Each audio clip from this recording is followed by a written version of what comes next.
Odhiambo makare nyakora mugejwang kamora mora maintiere erokamana inya kumiero TV Ramogi eneno weche manyien mag ang'ich welo moiko ni kawuono mainchieng' ngeso tarik 14 dwe mar 12 higa mar 2024.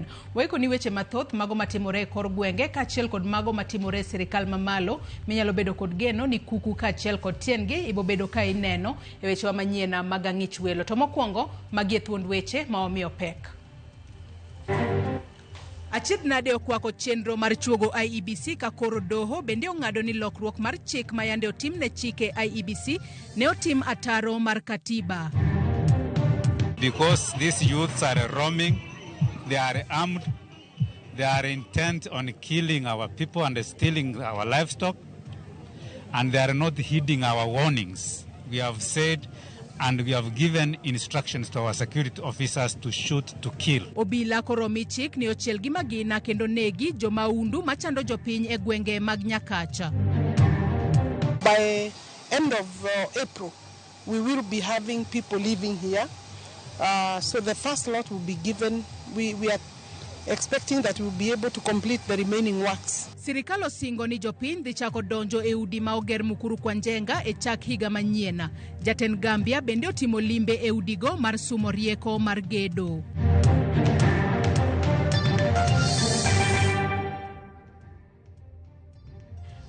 Nyakora mugejwang mago kaachiel kod mamoko mathoth inyalo neno matut e weche manyien duto mag ang'ich welo odhiambo makawuono. Bende par ni nyalo ndikonwa kokale namba mar ote machuok 33600. Facebook ibiro yudowa achiel kachiel Ramogi TV X @Ramogi TV. Machiegni nyinga Joyce Oduor antiere kae kod jaloko marwa Wilson Ochuka. Jatend piny William Ruto otelo ne nyasi mar dhialo higni 60 nyaka ne chak jolweny mag pi pacho kae. Ruto osingo ni sirikal mare koro dhi keto wang'e e chenro mar bero ngima jolweny kanyakla kod giggi mag tich bang' tego uchumi ma pacho kae. Chris Owino nigi ler. E nyasi mar dhialo higni 60 nyaka ne chak bad jolweny mag pi kata Kenya Navy e log tich maduong' mar jolweny mag pi mong'ere Kamtongwe Naval e kaunti ma Mombasa. Jatend piny William Ruto osingo mar keto mahino mage e bero ngima jolweny kod giggi mag lweny. And I am very confident that having stabilized the economy of our country, having done the primary things that we all needed to do to make sure that we take charge of the cost of living, to make sure that we reduce our inflation, to make sure that we stabilize our currency, and to make sure that we deal with our exchange rates. And now that our housing plan is on course and our universal health coverage is on course, I can now confirm that we are ready and in a place where we can deploy resources in the modernization of not just our police, but much more importantly, our military. Your Excellency, we thank you for your continued personal commitment to ensure the investment in the Kenya Defence Forces modernization and in particular the Kenya Navy fleet, which will enhance. You also ensured enhancing of our training and operational capabilities, as well as strengthening our partnerships with other maritime nations and friends. Ruto opwe jolweny mag pi kuom okenge magisegoyo e rito alwora mag piny Kenya, kelo kwe e chula ma Kismayu e piny Somalia, kaachiel kod chako kambi mar loso meli e pacho kae. As Commander-in-Chief of the Kenya Defence Forces, I am immensely proud of KDF's achievement as an institution, and particularly the Kenya Navy, which is the youngest of the three services. Since independence, the Kenya Navy has participated in important national and international peace missions and major operations, such as the Operation Exodus, Operation Mamba, Operation Linda Nchi, including the amphibious landing in Kismayu under the Operation Sledgehammer, which liberated Kismayu City. I extend my heartfelt gratitude to all the men and women of the Kenya Navy for their commitment, selflessness, and tenacity. Your commitment to duty and country is an inspiration to us all. Jolweny mag PN bad jolweny mar adek, bang jolweny mag lowo, kaachiel kod jolweny mag kor polo, kendo ne ochakgi e pacho kae e higa mar 1964.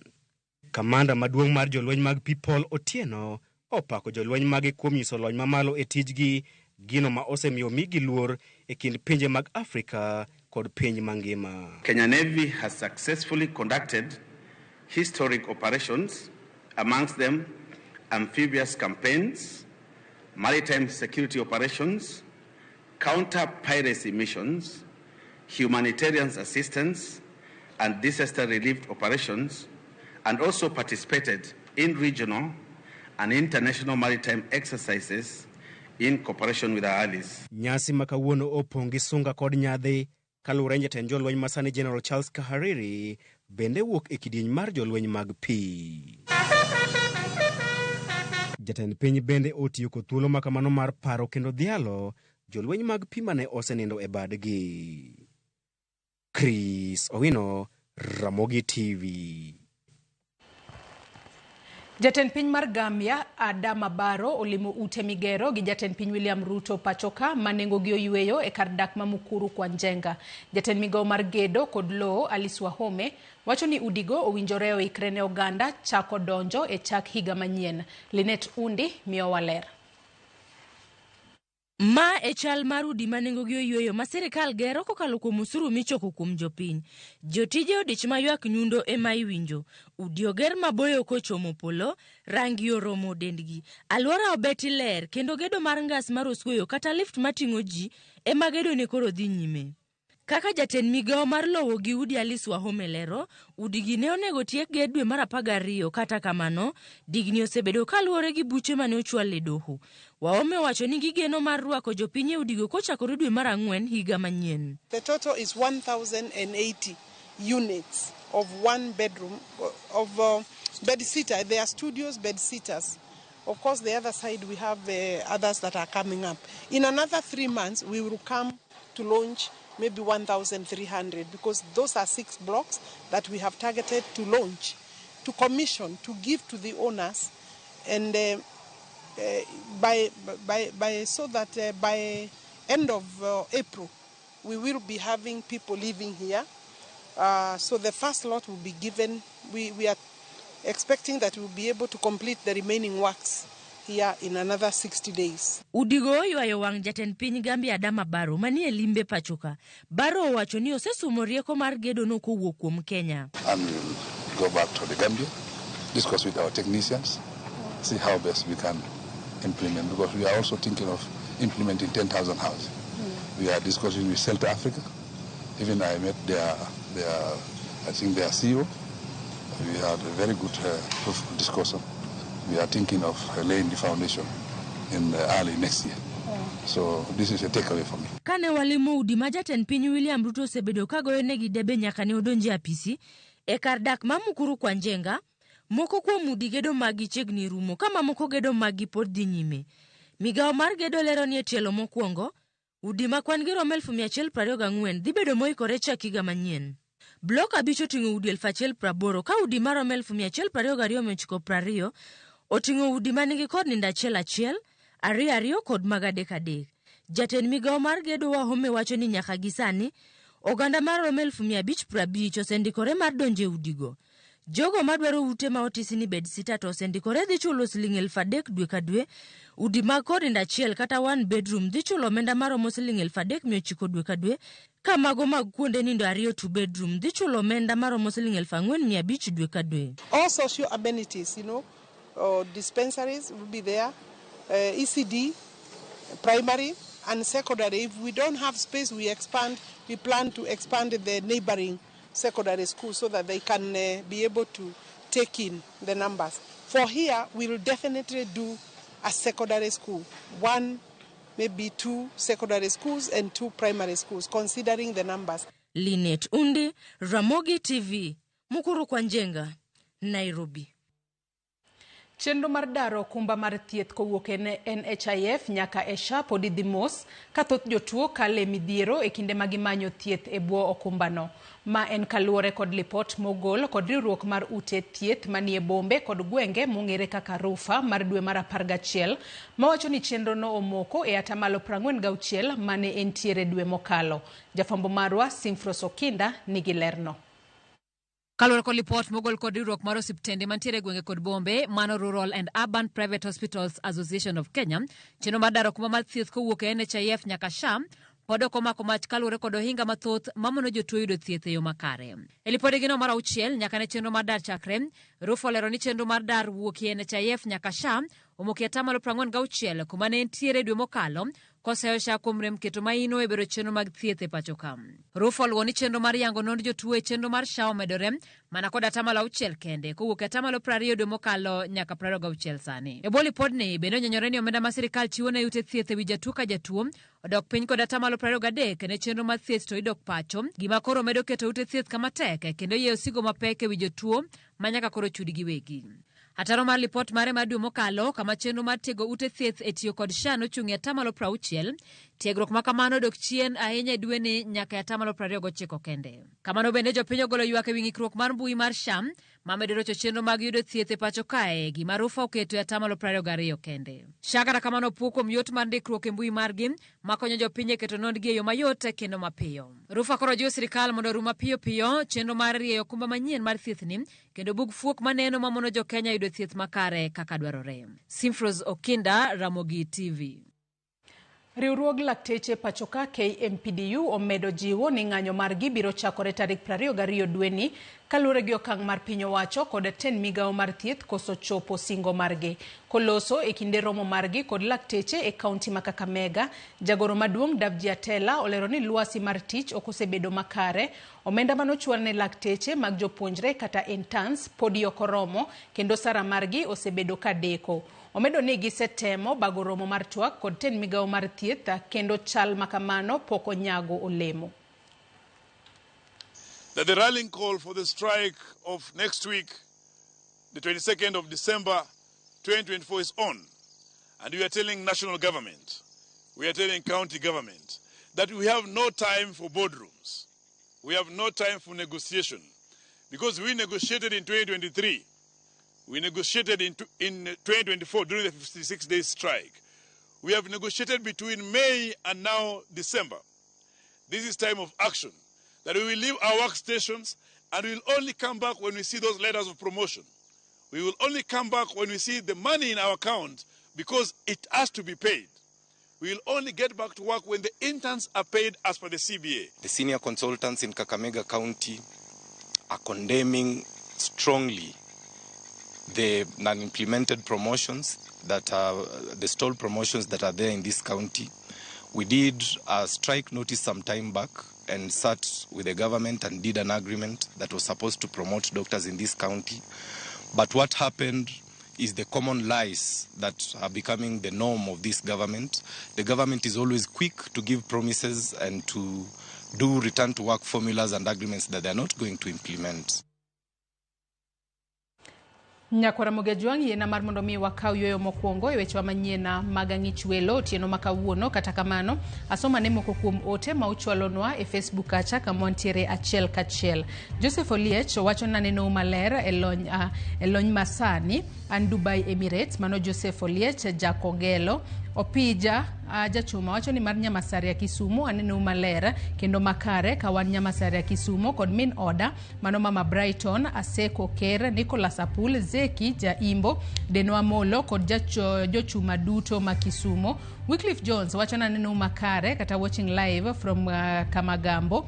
Jayalo Gola Anjayalo Gola kawuok Ligodho awinji maber. Vincent Onyango wacho ni Vin Konyango Janyabola nyakwar Jasirimo watching live from Kajiado West. Wan wakwayo hawi maber ne Raila Kodinga ne lek mare AUC kocha. Ajeni Ochienga wacho na aneno makare Joyce and Dr. Akiri Ward Omboga.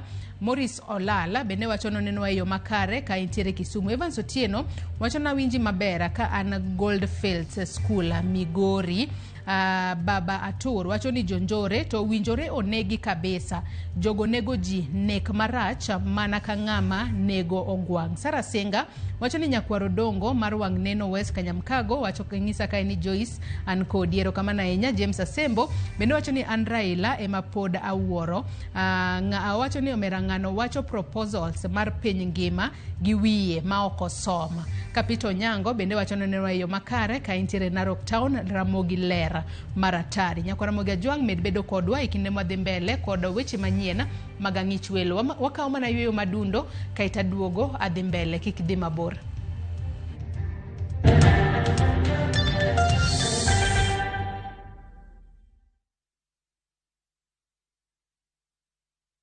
Marubani wanashinda millions in seconds on aviatorshabiki.com. Meet my big ballers wa Aviator. Shambiki Aviator nilianza kucheza na pesa kidogo nikimprove. With the time the more unacheza the more unapata experience. It's a game that you can play anytime.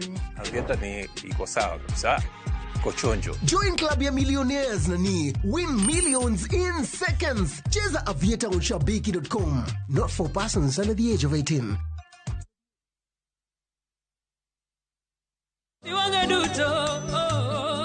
Keloni,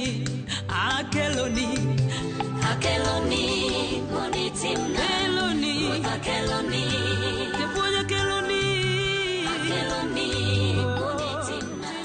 Hey, Opak Road, Macaron Gift. Kidwaro wenda Maruta Keloni, to this star 860 star 419 hash. Parenia, Ramogi TV, enod jowere duto.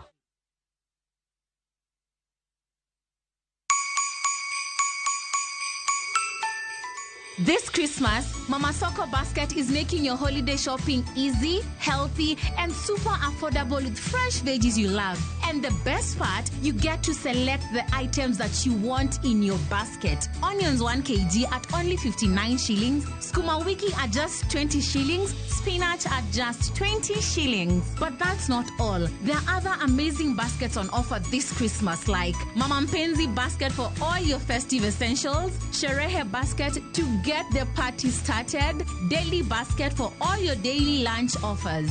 Dial star 487 star 5 hash and select your items and buy straight from your phone. You'll get a code sent to your phone, then pick up your fresh goodies from any Quick Mart supermarket near you.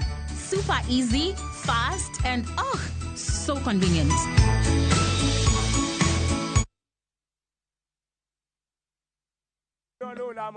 Bed kodwa e wuodhni ka wanono kit timbe mag anyuolawa. Oyundi no neni en winyo mayot. Sama nodhi chiemo, ng'ama ok ohero tich matek. Koro nyako ringi kodhi chiemo. Ema nomiyo chake kamano. Gin kido mamiyo wabedo kaka joluo, sigendni mopogore opogore mag dhoudi mag luo. Chiro ma kiti pando chira. Gini dwa chako ndeti mos. Okelo nya Honda. Dil majony. Luweche mag luo mopogore opogore. Moro ka moro kuomgi nigi ranyisi mopogore opogore. Wuon magolo ng'ani ka wuongi watere wadhi gone dala. Koro telo gile to gi gweno.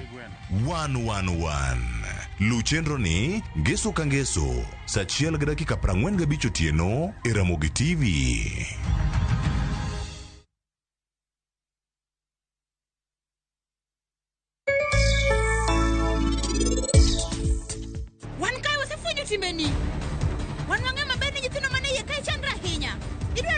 Idwaro kony mane? Bende in gi ranyisi moro amora? Aneno ka in ringo neko, ng'ama onyisi?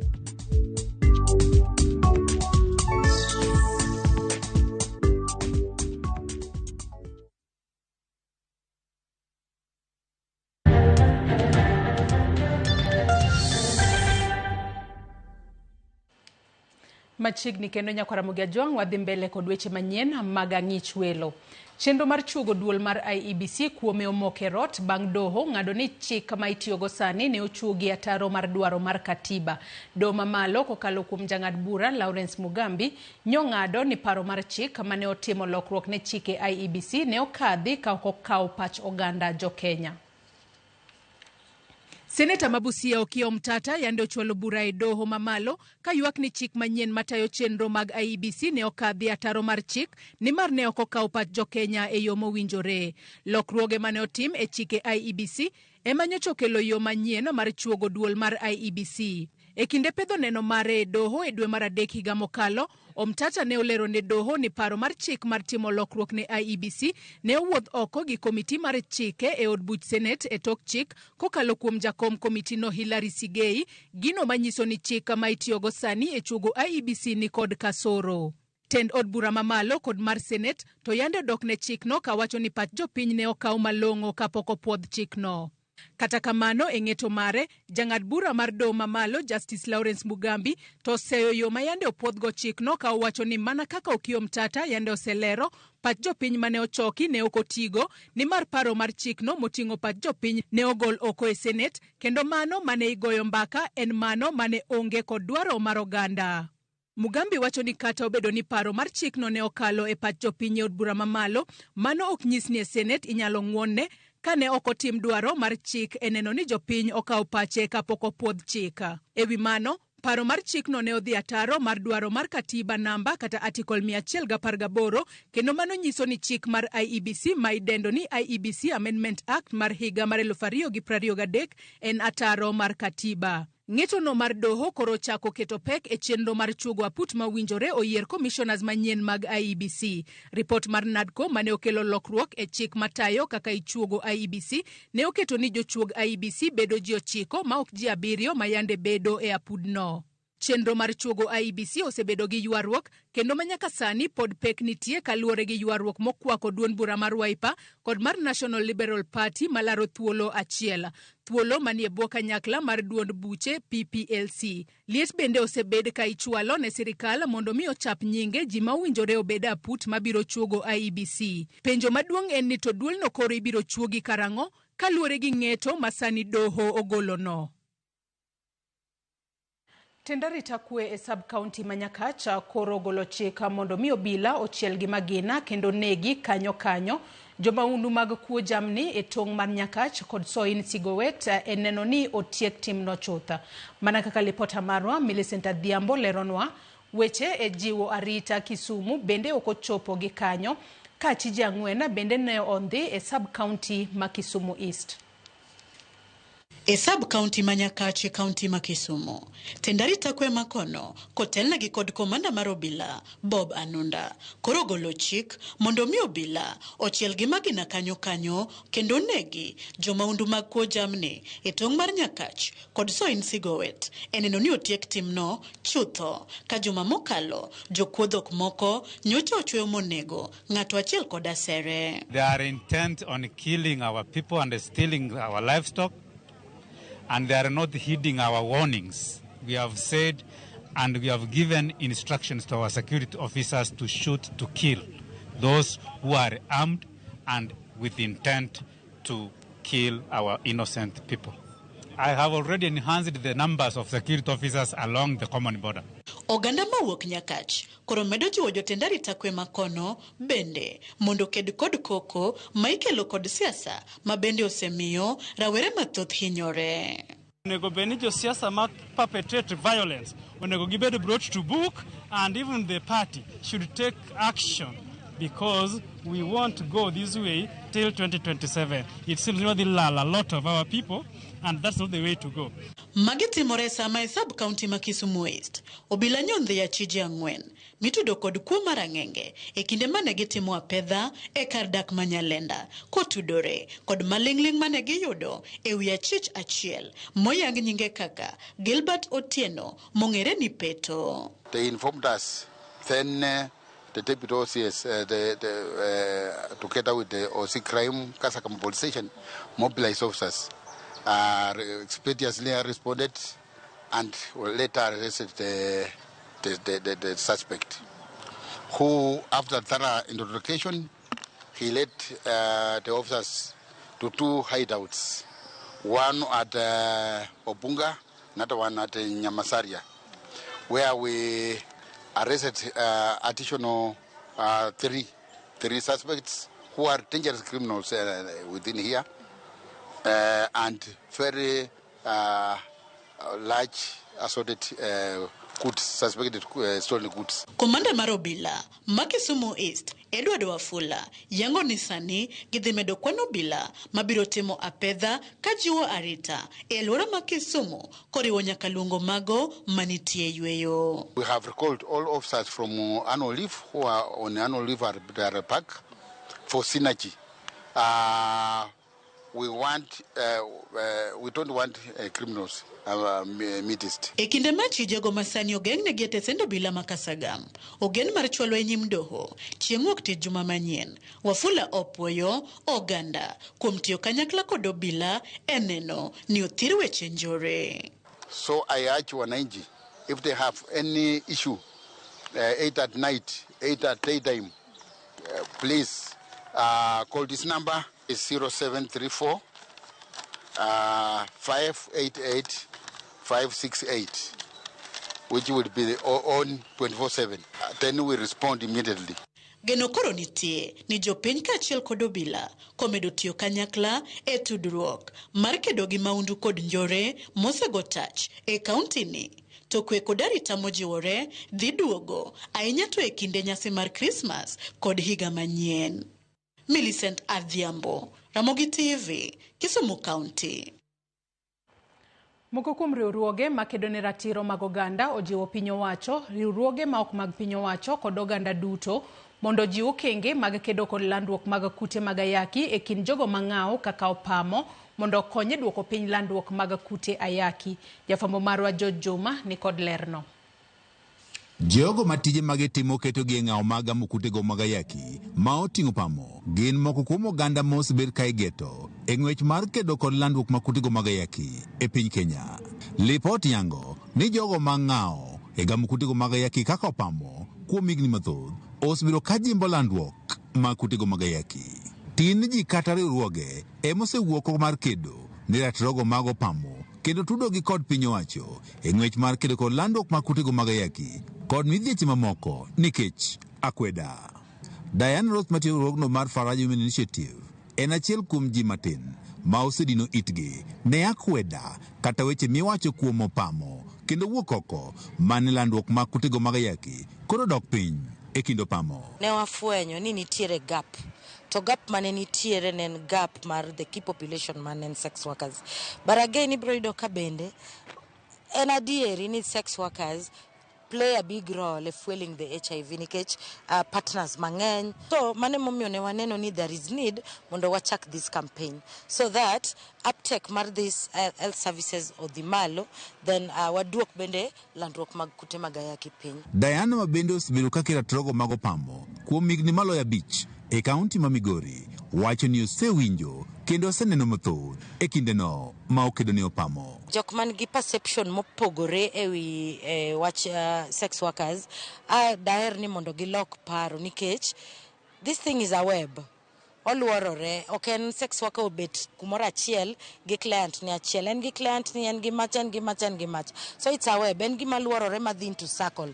To samo ka chap kodi okibing'eyo. Kata kamano wacho ni bedo ni entiere kod lek machal kod mano mar piny owacho mar geng'o landruok ma kutego mag ayaki kod widhech mamoko e kind opamo emosemiyo pod odhi nyime kod kedo. Advocacy marwa kata oporo ma wagoyo marwa en mondo sex workers oyud health services, mondo sex workers oyud justice in case gitimore nade gibedo violated. Director ni mar Faraja Women Initiative wach ni kuom higni ma osebedo ka oketo ratirogo mag opamo oseneno dok piny mag landruok mag kutego mag ayaki e kind opamo e kaunti ma Migori. Kute mag ayaki osedok piny. Ministry of Health ma Migori can confirm, CIEB as an implementing partner can confirm, because one uptake mag these health services odhi malo, day by day health services uptake dhi malo. To maduong' moloyo sani sex workers kaw prep kendo wan gi prep champions ma are among the sex workers. Kata bed ni riwruogno mar Faraja Women Initiative osene kaka mano ma jimbo tijno mar opamo.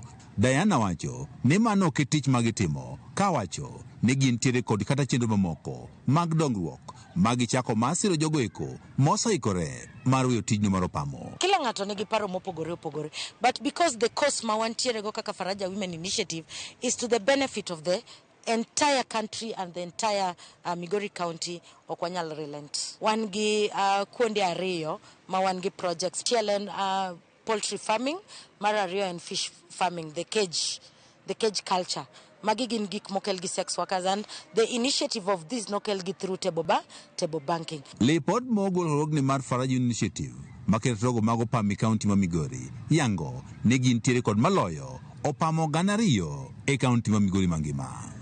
Mayo tingo pamo mosewuok oko ayanga mar timo tijni ma idendo kod dho ngere kaka street based, kaachiel kod mago ma bende koro pod timie apanda ma idendo kaka home based sex workers. George Juma, Ramogi TV, Migori.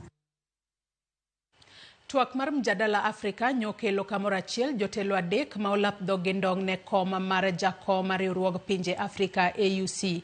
Ogai mar ODM Raila Odinga, jatend migawo mar weche tudruok mar pinje maoko e piny Djibouti Mohamud Ali Yusuf, kaachiel kod mane en jatend migawo mar weche tudruok e piny Madagascar Richard Randramandrato nyotwak e moko kuom midhiero ma pinje Afrika kod yore minyalo tiek godo midhiero makamano.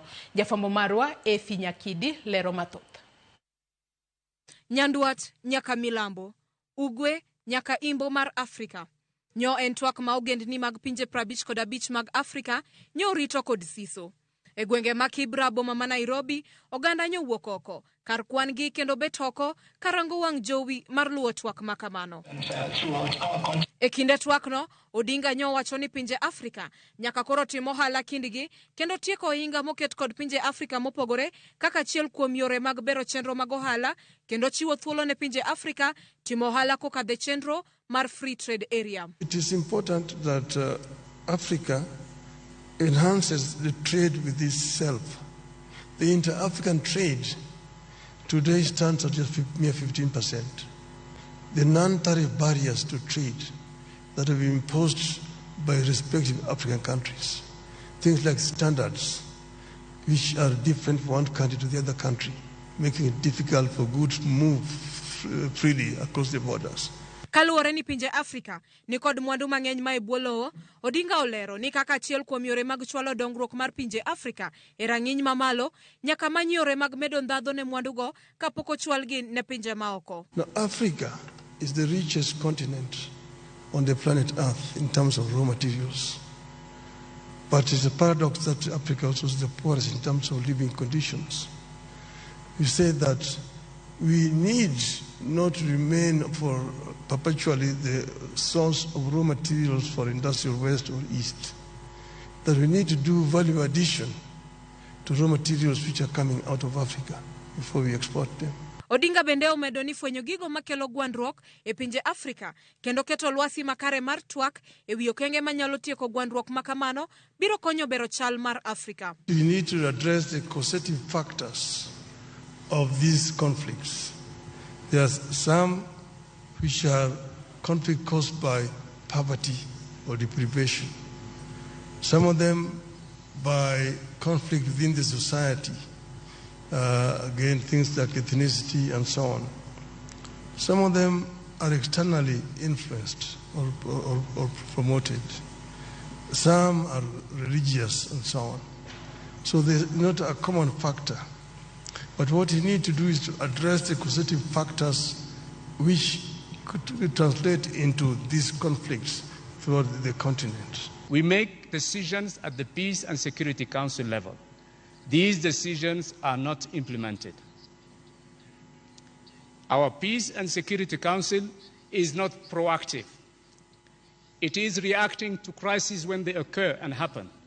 This has to change. Gigo mamoko ma jotelogo notwake gin kaka fwenyo kenge minyalo ti godo e duoko chien hola mimiyo pinje Afrika gi nyinjo mamalo kaachiel kod neno ni Afrika oyudo kare mosiko e riwruoge pinje duto midendo ni United Nations. The international financial infrastructure has worked very much against Africa because African countries have been made to borrow money at a very high rate of interest compared to other countries of the same status as African countries. So we need to address the issue of rearranging the international financial infrastructure. That is, I think, one of the major starting points. Yiero mar jakom riwruog pinje Afrika ibiro tim dwe mar 2 higa mabiro. Nyakidi, Ramogi TV. Weche mamoko en ni gavana ma Kisumu Ngire Anyang' Nyong'o olero ni tende oseketo piny okenge makare mag tego sekta mar pur e yor jiwo jopur mag kaunti no. Koloso Tom Mboya Labour College e kinde mane ochiwo twak mare e wi chal mar kaunti ma Kisumu, Nyong'o wacho ni e thuolo mar higa achiel osendiko e tich apisas 111 manigi lony mar tiego jopur, ondamo mabiro ting'o malo kwan apisas matiego jopur. Millicent Adhiambo nigi lerno. E kar tiegruok ma Tom Mboya Labour College e boma ma Kisumu, Gavana Peter Anyang' Nyong'o ne oyuoro kotene kod Speaker Elisha Oraro, MCAs e kind jotelo mamoko mar yango twak moyiedhi e wi chal mar kaunti no koteno kod ondamo magisegoyo e yor chwalo dongruok ne jopiny e sektas mopogore.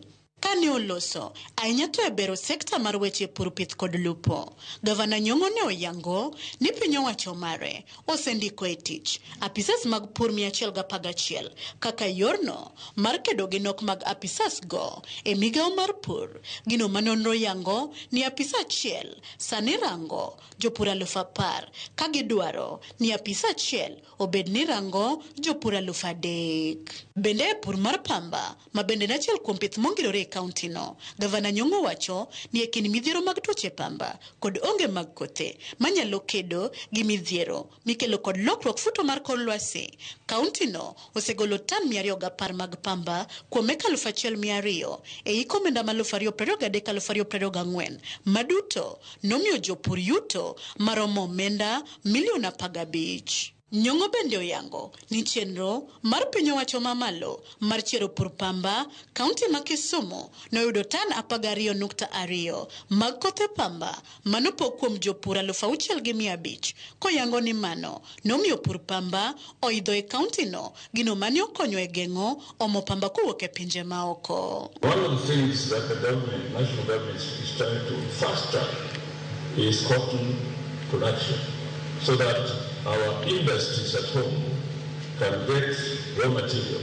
for their work. So value addition is extremely important in cotton growing because this area has a very high potential to stimulate industrial apparel manufacture by our industries. Bende migawo mar lupo kod pith rech, tend kaunti no osetemo gundho dhowath ma ogal kendo kete rang'iny manyalo ting'o rech tan 5 to kod medo kilo 250 mag baraf mag kano rech e dhowath madunga kaka yor geng'o dok chien mag rech e nam Lolwe. We have rolled out a sensitization program for fishermen through the beach management unit, especially on the management of big fishing. Post-harvest process continue to pose challenges to fish market access. In the period under review, the department rehabilitated the 5 tons capacity organic beach fish cold storage. This cooling facility will act as an aggregation center and as a point of sale for fish in southwest Kisumu ward. Ondamo goduto nyiso ikruok matend kaunti ma Kisumu oseketo e ting'o malo sekta mar pur pith kod lupo kaka yor nyayo chiemo moromo e kaunti no kod pacho kama ngima. For the county to support fishermen by partnership with supplying these counties with fiberglass boats. And if there are cooperatives which have given loans to buy these fiberglass boats, because at the moment, Mr. Speaker, we are losing too many of our farmers and fishermen in the lake because of using old wooden boats which can no longer survive because they are made of softwood. Millicent Adhiambo, Ramogi TV, Kisumu County. Nyakora Mugejwang' wasoma ne moko kuom ote ma uchwalonwa okinyi makawuono kokale yore waduto te mago mag tudruok. Opija jachuma wacho kanyo ni mar Nyamasare ya Kisumu aneno malera kendo makare kawan Nyamasare ya Kisumu kod min oda Mama Brighton kod jachuma duto ote makamana asesomo ka Lilianyo Dauk Tipizo wacho ni bende onenwa yo makare ka entiere Uyoma Kagwa gi Nyare Mano Winfrey gi Empress gi Tom Thomas Oyola. Ka wadhi mbele kod weche manyiena en ni limbe mar kambi mar Safaricom ma otisi ni Safaricom sambaza furaha e gwenge ma kadhowath nam chumbi odhi nyime kawuono e kaunti ma Mombasa kod Kilifi. Safar ni osebedo ka dhi nyime e kor gwenge ma pachoka e dialo kastembegi e chung kodgi kuom higni 24 nyaka ne gichak chwalo chenro gi pachoka. Hilda Ubuya ni kod ler mathoth. Odiochieng' ma kawuono en odiochieng' mar 6 e timo limbegi e gwenge mag kadhowath nam chumbi. Ka odiochieng' ma kawuono kambi mar Safaricom ochopo e roundabout ma Ferry, Kongowea, Mtwapa, chiro ma Mkoroshoni nyaka tesen nyamburko ma Mbalariany ma Pwani. Jodak ma Mombasa kaachiel kod Kilifi oyudo mwandu mopogore opogore kuwuok kuom kambi mar Safaricom komakore kod Royal Media Services gi mor mogudho. Tunapofika eneo la siku ya sikukuu, Mungu atujalie tusherekee sikukuu salama salmini. Na mimi pia nashukuru kwa kujaliwa kupata mbuzi huyu. Japokuwa mimi ni Muislamu, lakini nashukuru hata kama ni siku ya mwaka mpya nitasherekea, nitachinjiwa mbuzi huyu na nitamla, nitakunywa supu vizuri. Nafurahia sana Safaricom walivyotuletea Krismasi. Kwanza walikuwa kule Ferry, sikuwahi zawadi na wakasema wanakuja Kongowea. Vile vile mimi namfanya biashara hapa Kongowea. Ikabidi nikimbie niwafuate huko Kongowea. Hata biashara sijafungua. Nashukuru nimewahi simu kubwa, nilikuwa na simu kadogo tu. Kambi mar Safaricom noyudo thuolo mar puonjo kastembegi mondo migi bed motang' kod achudhe magoyo negi sime ni gin apisas mag kambino. Tunazidi kuwaelimisha kuhusu tunukiwa ofa zetu ambazo ziko kati pale star 444 hash. Wanaweza kwenda na kupata ofa ya mtaa, hata hapa Kongowea wanaweza pata ofa ya Kongowea, na mahali popote pale mtu wako anaweza pata ofa yake. Na pia tunaelimisha kuhusu walaghai. Kuna wengi ambao wanajaribu kuwalaghai hasa kuhusiana na mambo ya kuwatapeli pesa zao. So tunajaribu kuwaelimisha kuwa afikirie mara mbili kabla ya kutuma pesa. Bende jodak makono oyudo thuolo mar romo kod jolendo mag Citizen Radio kod Bahari FM e dhialo higni 24 nyaka ne kambi mar Safaricom chak chwalo chenro margi e pachoka. So what we can promise is that better programming, better education, better entertainment, more connection, a lot more activity on the ground with our audiences, and they should expect much more, bigger and better next year. And I know Safaricom is also turning 25 next year. M-Pesa is turning 18 in March. Safaricom is turning 25 in October. So the partnership will continue into the year. Kabende boma Nairobi puonj makamano no dhi nyime kuma kambi mar Safaricom no jiwo joheragi kaka ginyalo dhi nyime kod yudo dongruok kod kambino. Safaricom Business is a monthly forum where we bring experts, where we provide information to businesses that help them understand all things from regulatory, financial, technology, operations, as well as a forum to network with each other. Odiochieng' makinye safar mar Safaricom biro dhi nyime kod dhialo kastembegi e gwenge mag Gede, Mama Ngina Beach kod Pirates Beach. Hilda Ubuya, Ramogi TV.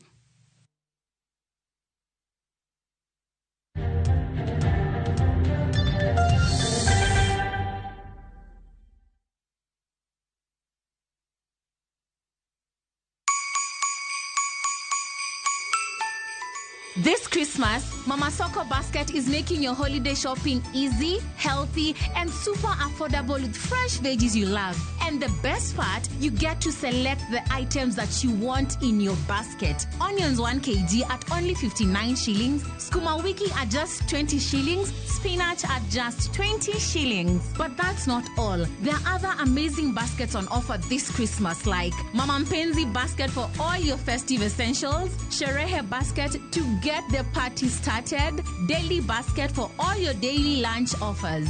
Dial *487*5# and select your items and buy straight from your phone. You'll get a code sent to your phone, then pick up your fresh goodies from any Quick Mart supermarket near you. Super easy, fast, and so convenient.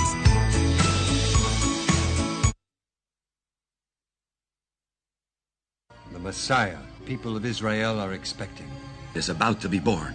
The prophet spoke of a king who would save the world. Look how big and bright that star is. It's a good star for he who knows how to read its sign. The shining of the star symbolized the birth of a new dawn, a new king. What's his name? His name is Jesus. It's impossible. I, Herod, am the king of Israel. This Christmas, stream the story of Jesus, the long-awaited Messiah, sent to the world to gain the way to spiritual happiness and to grace. Bless the Lord, for he has visited and redeemed his people. Enjoy these inspiring stories of Jesus, a kingdom without frontier, only on Viusasa.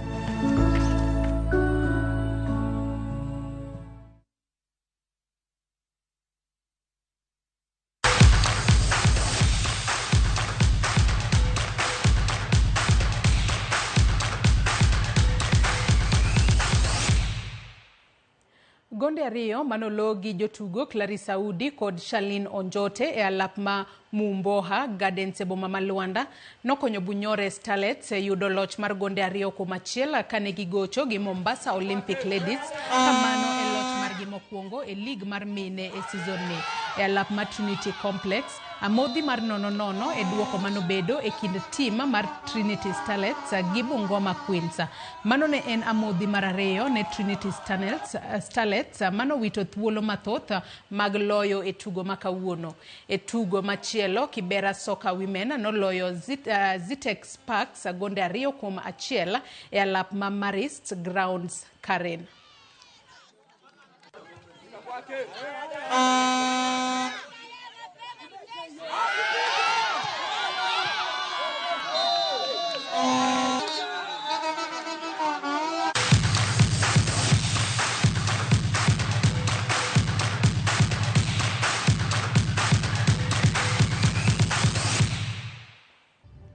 Nyakwara Mugiajwang' erokamano ahinya kuom bedo kodwa nyaka gi sani mwachopo e giko mar weche manyien mag ang'ich welo. Soma ote achiel kende iwacho ka ni Ramogi TV yawa jonjore to winjore onegi kabisa. Jogo nego ji mana ka ng'ama nego gwang'. Ang'ich welo an Polo Kuto mar Karombe school awuoro kaka ng'anyo ng'enya e Kenya kae. Nyakwara Mugiajwang' erokamano ahinya kuom bedo kodwa nyaka gi sani mwachopo e giko mar weche manyien mag ang'ich welo. Oriti masani warom kendo e weche manyien magoimore. Nyinga Joyce Oduor nantiere kae kod jaloko marwa Wilson Ochuka.